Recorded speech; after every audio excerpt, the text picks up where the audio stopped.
fun. It's been fun out there traveling. All my cat people have been showing up. How many of my cat people are out here tonight? Yeah! Those are my folks. I love it. Thank you so much for coming out. Yeah, I'm still a cat person. I've been looking into dogs, but I'm still trying to find the right one. Trying to find a dog that's really a cat. That's what I'm trying to find. I'm looking at an English bulldog, just one of those big ones. And I'm like, that one doesn't walk a lot. I like that one. That one just wants to hang out, Also enjoys dairy. Because I'm still the same way. I like dogs. I like other people's dogs. Like other people's kids. But that sounds creepier when I say it that way. But you know what I mean. You see someone else's kids at like a holiday party, you talk to them, oh, tell me more about Harry Potter. And they're like, and you're like, this is easy. And then they're crying about their phone or something. You're like, no, bring in the pros. I don't know you like that, all right? That's where I'm at. Still got that cat energy, I like it. When the cat video went viral, that's when the people started showing up. And that was a surprise to me. I remember when it showed up, too, because no one ever told me the video went viral. I found out naturally.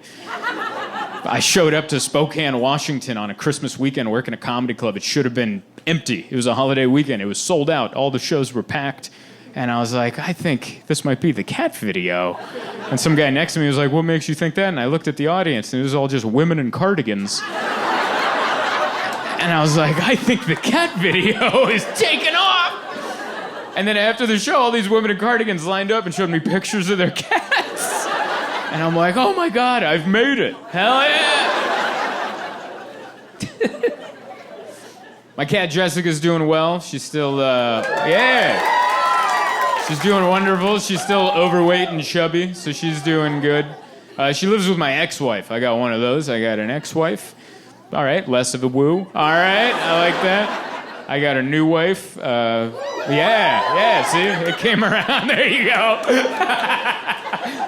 I dropped a lot of information in that sentence right there.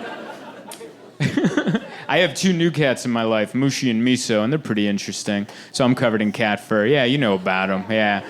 I have Miso, she's interesting. I don't know if anyone has a cat like this, but she doesn't allow any closed doors in the household. I don't know, yeah, like even if you're in the bathroom, you're just sitting there and you hear 2 thumps, thump, thump, and then the door swings open, and she just walks in with a look on her face like, what did I say about closed doors in this household? It's like living with a conservative parent or something. You're like, there's no locks on the door. So, we're doing our best out there. We've been living out there. We moved to New York. That was a big move. I'm not used to the cold, man. I grew up in San Diego. I'm used to sunshine, and I don't know what a wind chill is. When you read the number, you're like, that's the number. And now I'm in New York, and they're like, if it's this, but it feels like this. And you're like, what does that mean? And that means it's cold, but someone's blowing at you. That's what it feels like. You go outside, and you're like, ah! It is so cold and dry that before I left, I had to put Vaseline on my nipples. Why isn't that in the brochure? No one ever talks about that, it's so dry that your nipples will get hard, and the friction with your shirt will start a fire under there if you don't lube up the friction. That was so awkward. My wife caught me lubing my nips. I was in the bathroom just Vaselining up my little nips, and she's like, what are you doing? I was like, get it! Privacy! Why are you being like Miso right now? I need some privacy. She goes, listen, if you want to try something new, just be open about it. And I'm like, it's cold and dry. That's the issue. It wasn't so damn dry.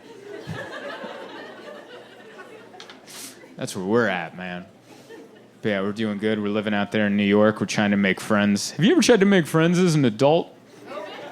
It's hard. No? Good for you. Good for you. It's the hardest thing on the planet. I feel like they should tell you at school when you're a kid, more importantly, how important it is to make friends right now. Because these are going to be your friends for life, all right? It was so easy. Oh, is it you guys just hugged? Oh, where did you guys meet? What year of school? 6th grade and best friends. Oh, I love that. And she introduced you. Oh, you guys, that's beautiful. See, that's what I mean. This relationship never starts at 40, all right? Right. Like if you met now, you just side-eye each other going, she took my parking spot, or something like that. She parked all weird and I couldn't fit my car in there, but you guys met at 12, the right age, and then blossomed forever. It's so easy to make friends when you're a kid. Like I remember in the 2nd grade, I made friends once because the kid had a green shirt on. And my favorite color was green, and I was like, hell yeah, I love green. He's like, come to my birthday this weekend. I was like, I'm there, man. Still talk to that kid today, dude. Can't do that as an adult. I can't just go into a bar and be like, hey man, nice shirt. And he's like, what? And I was like, can I come over? You know? Can't do that. You will be punched in the face. Try talking to someone like that. They never talk about the hard parts of cat ownership. Just the easy parts, you know? That's every time I'm on Instagram, some lady holding her cat, like, oh, she won't let me put her down. I have to hold her while I do my computer work. Like, that's not a complaint. That's amazing. That's love from a cat. That's so cute. Where's the hard stuff? Where's the stuff where you wake up at 5 in the morning because your cat is puking in your bed? That's the real hardships of cat. Where's that hashtag? Bring that up. Does that happen? That happens often. I remember the last time it happened. 5 in the morning. If you don't have cats, this is what I woke up to. I woke up to the sound of... That's what I woke up to. I heard it before I opened my eyes, and for some reason, I thought it was my wife obnoxiously drinking water. That's what I thought it was. I don't know why I thought that. My wife's never drank water like that a day in her life. But there's something about being in love where you hear something annoying, you're like, my significant other. It must be her. I thought she was just over there going, glok, glok, glok, glok. And I was like, damn it, Emma. Until I opened my eye and I saw it wasn't her. It was my cat Miso going, glok, glok, glok, glok.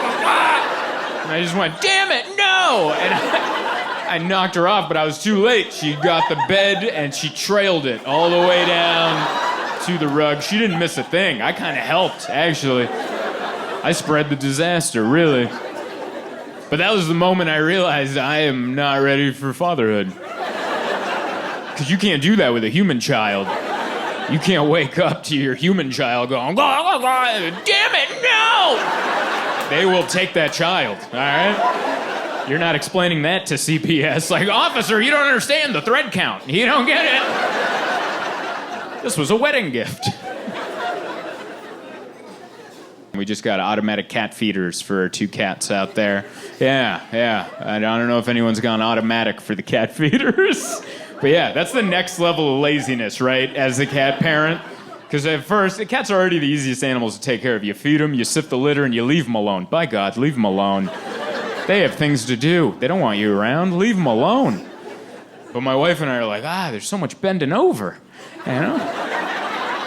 There's so much bending over going on. So she brought in the robots. She got automatic cat feeders off of Amazon. And they're pretty high tech if you haven't seen them. Like this one, you can record your own voice. You set the time and you record your own voice. So we tried it out at 6 o'clock. My wife's voice went off. She was, meal time. And kibble shot out. And our cats hated it, all right? They stood about 10 feet away going, what the hell is that? And my wife and I were in between like, huh? Isn't this great? And they're like, They were so confused because they liked the food, but they're like, what is all that?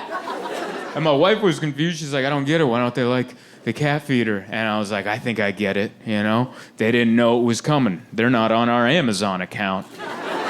They didn't know Monday was automatic cat feeder day, you know? We'd react the same way, baby. I was like, baby, if we went on a trip, we came home, opened the door, and there's just a giant vending machine in our living room. And then at 6 o'clock, a loud recording goes off, just like, meow! And 2 sandwiches shoot out. I don't think we're diving into those sandwiches. I think we're standing about 10 feet away going, what the hell is that? Just looking at the cats like, did you have something to do with this? Baby, check your Amazon account.